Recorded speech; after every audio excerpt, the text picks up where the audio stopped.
Dobrodošli v letošnji drugi vdaji Aktualno na GFML, pa se kar potopimo vanjo. Na GFML smo ponovno gostili Noč raziskovalcev pod geslom Varni z znanostjo. Gimnazija Franca Miklošiča Ljutomer je zadnji petek meseca septembra izvedla sklop aktivnosti v okviru vseevropskega projekta Noč raziskovalcev. Kot konzorcijski partner dveh slovenskih univerz so z nizom predavanj in delavnic mladim skušali približati poklic raziskovalca. GFML, ki se je pridružila konzorciju Univerze v Mariboru in Univerze na Primorskem, je dogodek pripeljala tudi v Ljutomer. Letos je Noč raziskovalcev potekala pod geslom Varni z znanostjo. Danes sem dijakom predstavila temo z naslovom Varnost pri uporabi e-okolja pri učenju jezika.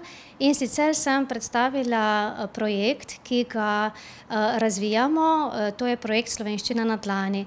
V tem projektu sodelujejo tudi profesorice iz gimnazije v Ljutomeru, zato sem še toliko bolj vesela, da lahko tudi dijakom predstavimo, s čim se njihove profesorice ukvarjajo. Osredotočila sem se res na varnost, kje vse smo pozorni pri tem našem projektu na varnost. In prva taka stvar, ki bi jo izpostavila, je, da ne bomo imeli nobenih osebnih podatkov. Potem vidim varnost pri tem projektu tudi v tem smislu, da zelo premišljeno zbiramo besedila. Namreč vse vaje, ki jih razvijamo pri tem e-okolju, bodo tvorjene iz obstoječega korpusa oziroma korpusa, ki ga bomo oblikovali, in besedila, ki jih vključujemo v korpus, so zelo, zelo premišljena. Nobenega sovražnega govora, nobenih neprimernih besed, nobenih kakršnihkoli drugih vsebin z negativnim predznakom. V svojem raziskovalnem delu se ukvarjam z odstranjevanjem težkih kovin iz biomas, in sicer kar pomeni, da odstranjujemo kovine, težke kovine, in s tem nekako doprinesemo k varnosti, saj bi se te težke kovine lahko drugače, če ne bi bile eliminirane do nekih vrednosti, prenesle preko neke prehrambene verige ali kakor drugače do človeka. In znano je, da se lahko težke kovine bioakumulirajo v telesu in lahko povzročajo neke nezaželjene dolgotrajne učinke. Primarni pomen diagnostike športa je v bistvu to, da športniki izboljšajo svoje sposobnosti. Zdaj, ob tem pa poskušajo ohranjati svoje zdravje, trenirati čim bolj učinkovito, to pomeni tudi varno, da se recimo ne poškodujejo.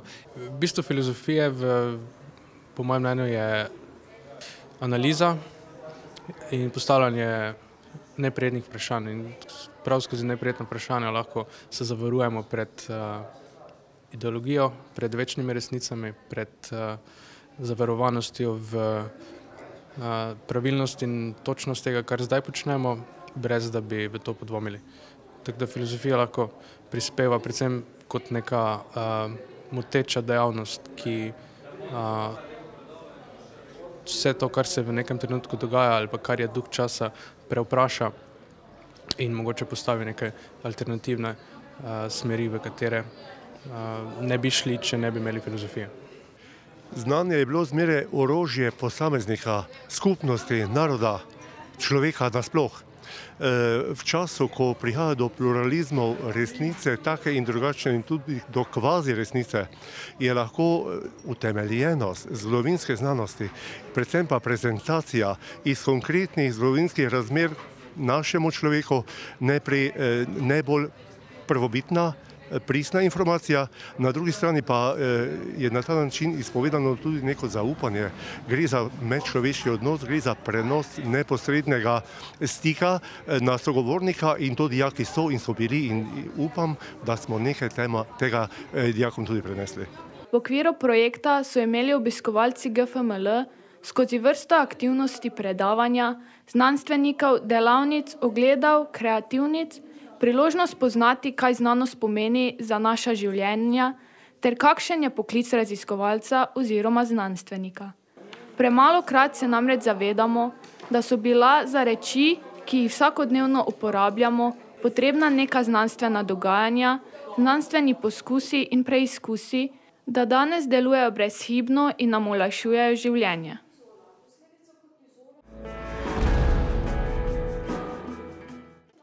Nemško podjetje BASF, največji proizvajalec kemikalij v Evropi, poskuša navdušiti otroke in mladino za naravoslovne znanosti, zato izvaja različne projekte.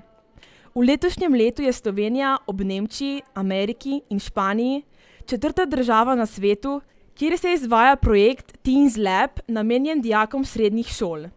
Na povabilo se mi je pridružila tudi naša gimnazija. Delavnice so se udeležili dijaki drugih in tretjih letnikov, ki obiskujejo izbirna predmeta ITS, naravoslovje in izbirno kemijo. Aktivnosti so potekale na Fakulteti za kemijo in kemijsko tehnologijo v Ljubljani pod vodstvom študentk supervizork. Pred začetkom dela so organizatorji predstavili delovanje enega izmed največjih kemijskih podjetij, nato so se dijaki preizkusili v različnih laboratorijskih vajah. Hello, guten Tag, bonjour, hola. Na GFML radi vrtimo naše jezike, zato nam tudi dan jezikov zelo pomemben. Hkrati pa smo obeležili tudi pomembnost dneva mobilnosti. V času Evropskega tedna mobilnosti ljudje združimo moči in na glas obveščamo o spremembi mobilnostnih navad. Letošnja osrednja tema je bila Združuj in učinkovito potuj. Ljudje veliko potujemo, a redko pomislimo na to, kako priti do želenega cilja z manjšimi potovalnimi stroški in s čim manjšimi izpusti toplogrednih plinov. Dijakinje drugega letnika predšolske vzgoje smo se že dolgo časa pri strokovnem modulu družboslovje za otroke pripravljali za ta dogodek. Organizirali smo vse potrebno, se pripravljali in ja. Potem pripravili smo 5 različnih delavnic z različnih področij. To so matematika, jezik, gibanje, glasbena in tudi likovna umetnost. Največ zanimanja so otroci pokazali za premagovanje različnih ovir in priti po varni poti do cilja. Prej smo risali z kredami, pa probali smo policijsko opremo. Otroci so se z velikim veseljem vključevali v delavnice, v kateri so pokazali veliko znanja z področja prometa. Pa srečno in varno v novo šolsko leto.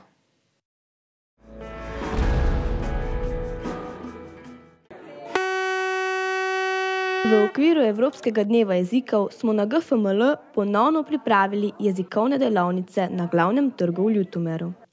Tokrat smo jih izvedli na 90 najstarejših otrok iz vrtcev v Ljutomeru, Stročji vasi in Cezanjevci, ki so se odzvali našemu povabilu.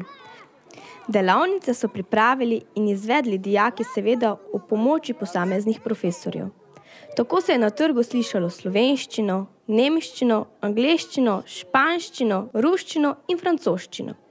Otroci so bili navdušeni, saj so bili ves čas zelo aktivni, saj se je na trgu plesalo, pelo, tekalo, skakalo in predvsem govorilo. Upamo, da nam je v najmlajših uspelo vzbuditi zanimanje za jezike in bo v bodoče prav nekdo izmed njih postal svetovno znani jezikoslovec iz Prlekije.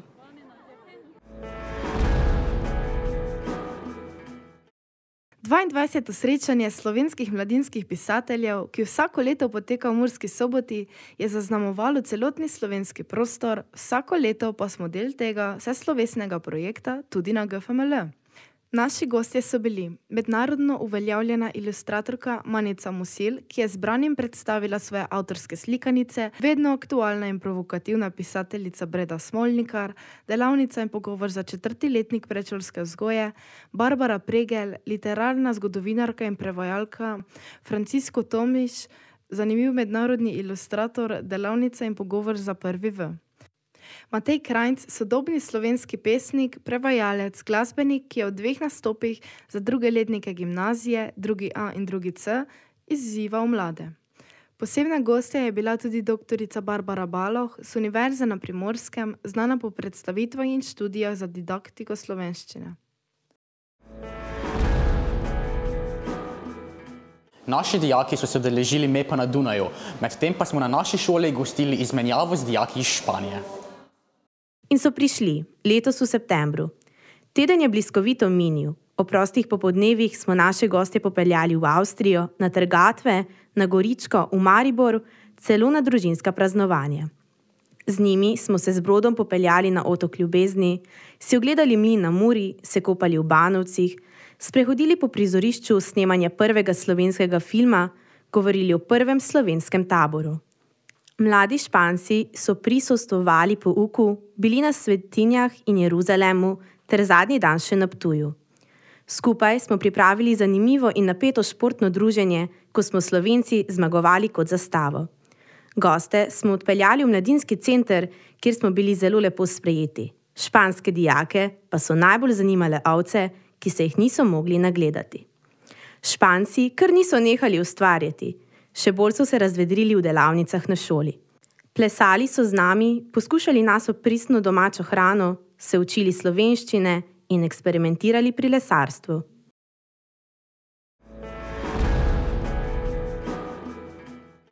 Na srečanju modela Evropskega parlamenta CSEE na Dunaju je slovensko delegacijo zastopalo 6 dijakinj gimnazije Franca Miklošiča Ljutomer: Veronika Poštrak, Pia Milana Štrakl, Teja Sapač, Nika Klemenčič, Špela Jambriško, Iva Špilak in Meta Štuhec kot podpredsednica Generalne skupščine.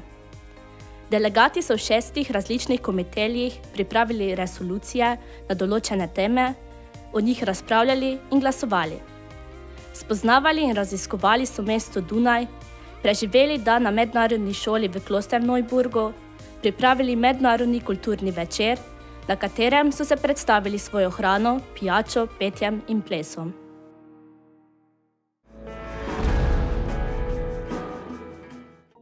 Konec septembra sta dijakinja 2A Anja Pušenjak in profesorica Tanja Trajbarič-Lopert odpotovali v Köln, kjer sta se udeležili Erasmusovega projekta Cool Peer, katerega tema je bila predvsem integracija ljudi z drugačnimi potrebami, z različnimi možnostmi iz različnih socialnih, družbenih, kulturnih okolij v nove sredine, v katerih se znajdejo, naj si bo to nova država zaradi migracije, nova šola, nova soseska. Učitelji so se udeležili delavnic, ki so bile tematsko zasnovane o globalnih problemih današnjega sveta, od migracijske in begunske krize do klimatskih sprememb, revščine in nepravične porazdelitve bogastva, kakor tudi priložnosti za enakopravno vključevanje v družbo. Dijaki so iste teme obravnavali skozi lastno ustvarjanje na področju kulture oziroma skozi gledališko in plesno dejavnost. Pri tem jih je vodila in usmerjala mladinska gledališka skupina iz Peruja, Arena Esteras, s katero so pripravili performans, ki so ga predstavili vsem udeležencem. Utrinke zanimivega projekta lahko spremljate v videu, ki ga je pripravila Anja.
Reci ne telefonu in reci da športnim aktivnostim, zdravi prehrani, kajti to zmanjšuje tvojo raven možnosti, da dobiš diabetes.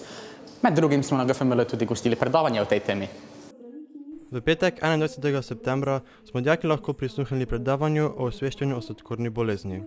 Predavanje sta izvedla bivša dijakinja GFML Hanna Hozjan in Marko Turk, oba študenta medicinske fakultete Univerze v Mariboru.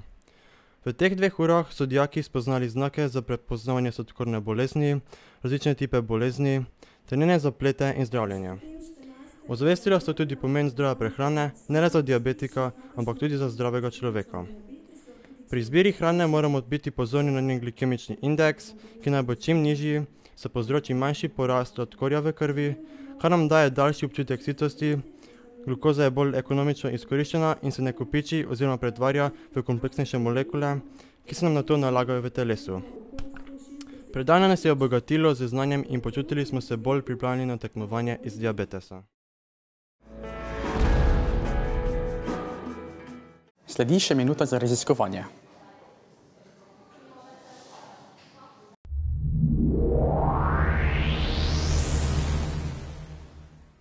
S svojo raziskovalno nalogo sem ugotavljala, kako najbolj učinkovito in zagotovljivo zaščititi živila, ki so pakirana v embalažnih folijah, da bi lahko preprečili vdor mikroorganizmov ali bakterij. S pomočjo razvoja formulacij 2 naravnih polisaharidov, tako imenovana pululana in hitozana, sem z premazi na embalažne folije v živilstvu poskušala dokazati, da pripomoreta k večji varnosti, kakovosti in podaljšanju roka trajanja živil. Pululan in hitozan sta oba naravna polisaharida in sta prav posebna zaradi njunih lastnosti. Sta oba nemutagena, netoksična, nimata vonja in okusa in sta neškodljiva zdravju. Na folije ju nanašamo kot tanke filme in skušata preprečiti vdor mikroorganizmov. Oba sta biorazgradljiva in imata lastnosti protimikrobnosti in antioksidativnosti. Aminoskupine v hitozanu pa pripomorejo k zaviranju rasti gliv in bakterij.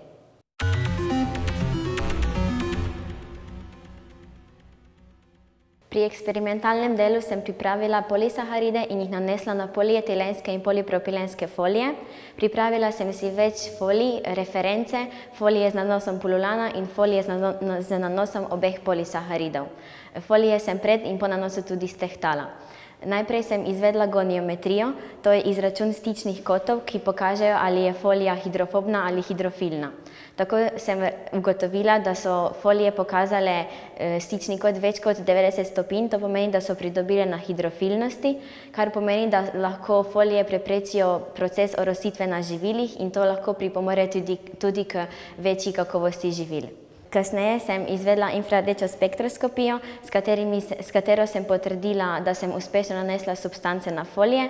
Nazadnje pa sem z rezultati prepustnosti kisika ugotovila, da se z nanosi poslabša prepustnost folij za vdor kisika in tako lahko pričakujemo tudi zmanjšanje tveganja za kvarljivost živil.